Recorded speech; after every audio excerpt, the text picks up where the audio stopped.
Hello, good morning, good afternoon, and good evening. ICRC presents a new way to help families and caregivers master the challenges of caregiving. We bring you, the listener, a form of audio respite, a quick podcast for caregivers or anyone who needs 10 minutes of self-care. Now is your time. The Inland Caregivers Corner Chat is here to provide encouragement to its community and loved ones. This Corner Chat is dedicated to providing information on self-care and caregiving from employees of ICRC, members of the community, and those who assist seniors and caregivers. We bring you Episode 2 of the Inland Caregivers Corner Chat.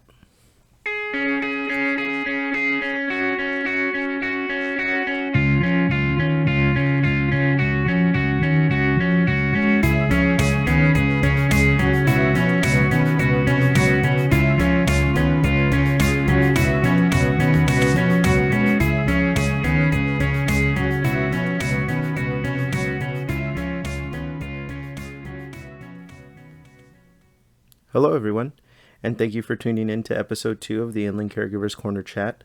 I hope you all enjoyed the previous episode on men's health.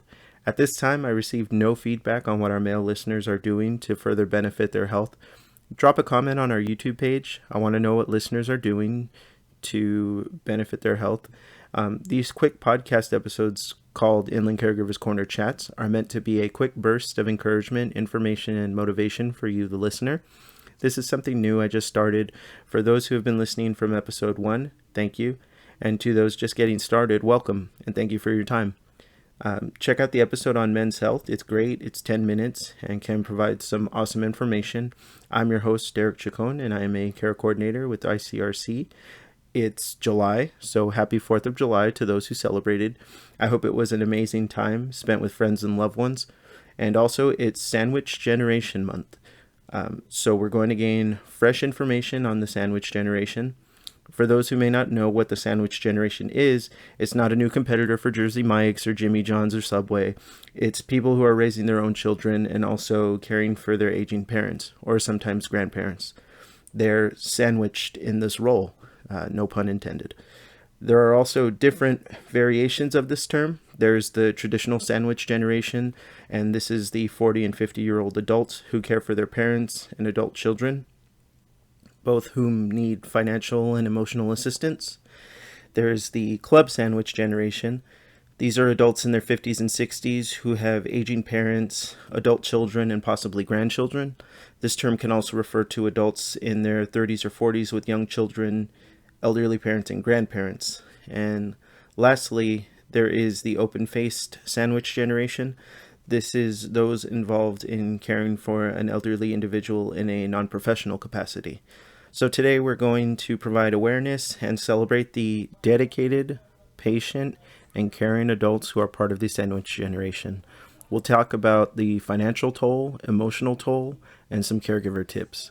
These tips are taken from the website hometostayhc.com. They have placed a quick blog on their website to provide awareness to National Sandwich Generation Month. Also, the statistics provided are taken from griswoldhomecare.com.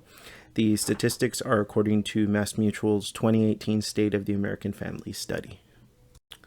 So first off, let's hear about some sandwich generation issues. 47% spend an average of 2 hours per day caring for parents and in-laws.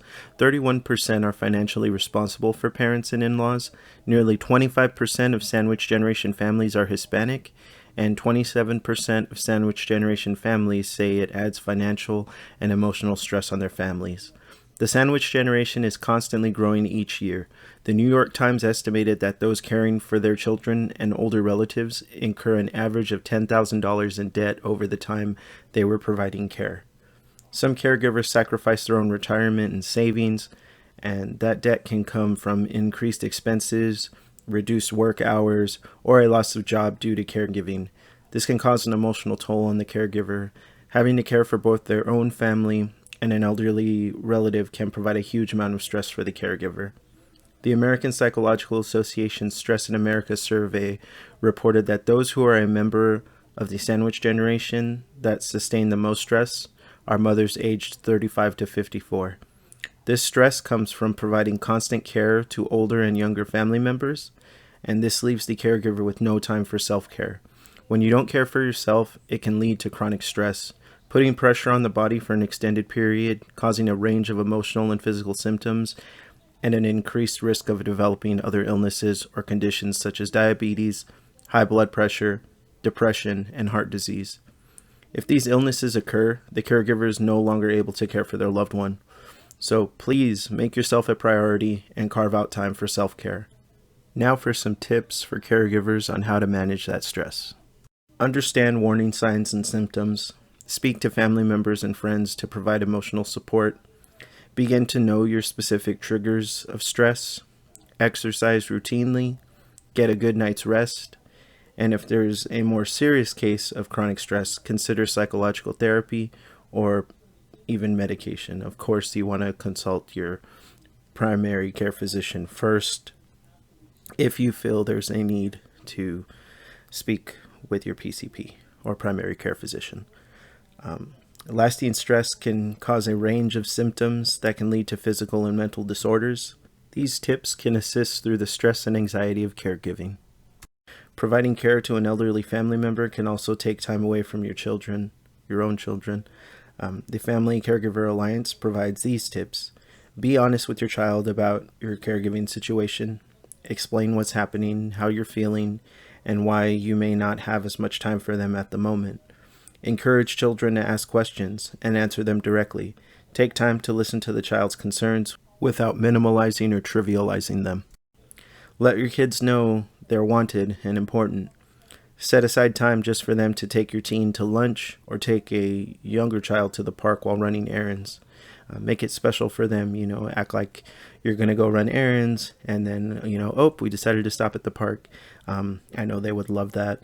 If your child is showing interest in caregiving or helping with caregiving, give the child a job equal to their ability. If caring for an elder parent who is ill or has dementia causes you to feel overwhelmed and resentful, your family members will feel those effects also.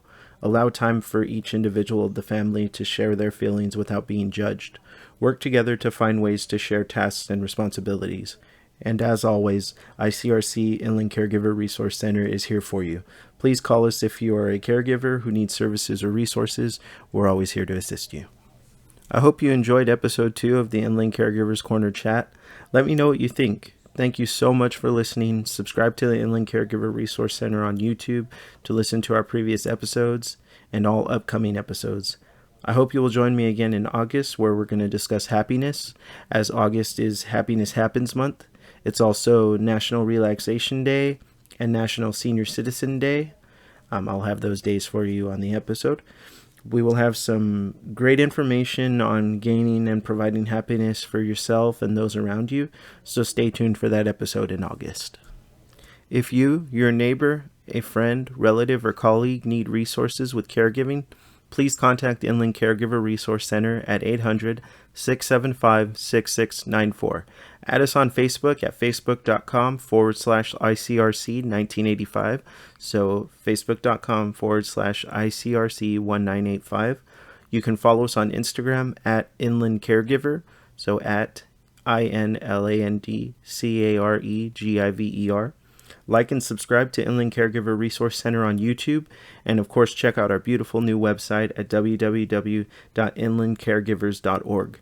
Keep listening to Inland Caregivers Corner for information and resources as we continue to master the challenges of caregiving together. I am Derek Chacon, and continue to care for yourself, your loved ones, and your community. Take care.